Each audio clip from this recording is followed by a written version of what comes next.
AITA for saying the parents are to blame for near drowning? It was my 50th birthday party, a huge milestone, one I had been looking forward to for months. I spent weeks planning everything: good food, drinks, music, decorations. Family and friends gathered at my house to celebrate, and everything was going great. I don't have kids myself, but many of my relatives do, so of course kids were running around, playing in the backyard, splashing in the pool. There were floaties, life jackets, and pool toys everywhere. The sun was shining, people were laughing. It was one of those perfect days you just assume will end on a high note. But then everything changed.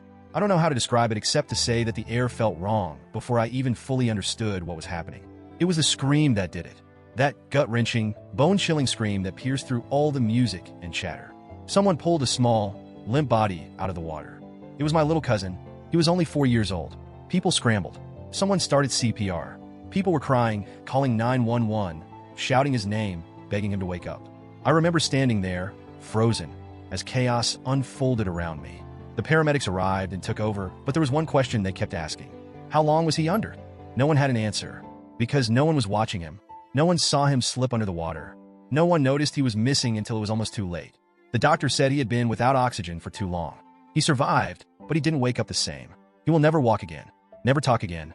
He can't eat on his own. His arms barely move. Worst of all, he lost his vision. A happy, energetic little boy is now trapped in his own body because no one was watching him.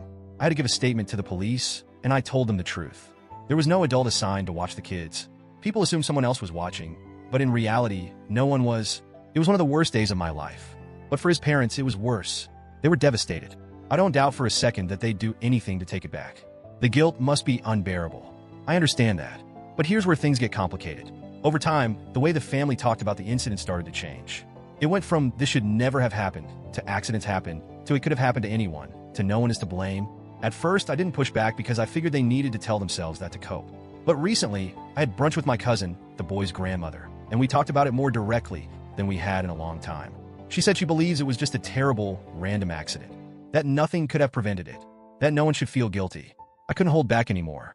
I asked her, "So, does that mean you think someone was watching him at the time?"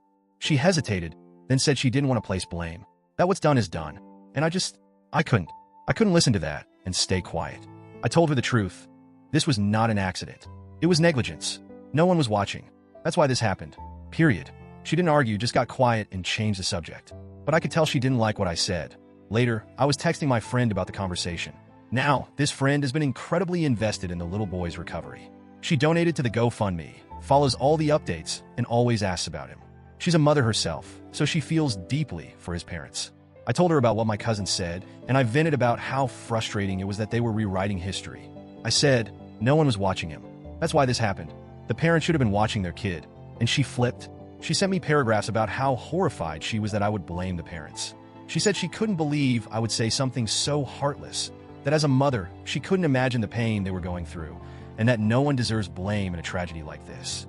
I told her, I was there, I saw what happened, and I'm not willing to rewrite history just to protect someone's feelings.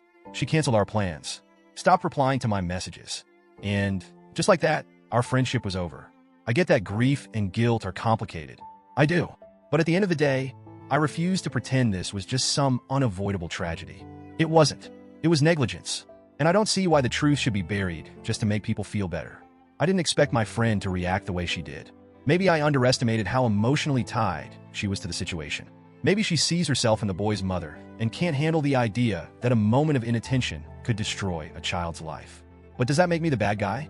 I wasn't cruel. I didn't go to the parents and scream, "This is your fault." I didn't spread rumors. I just stated the truth in a private conversation. So, Reddit, AITA for saying what happened, for refusing to let people rewrite history,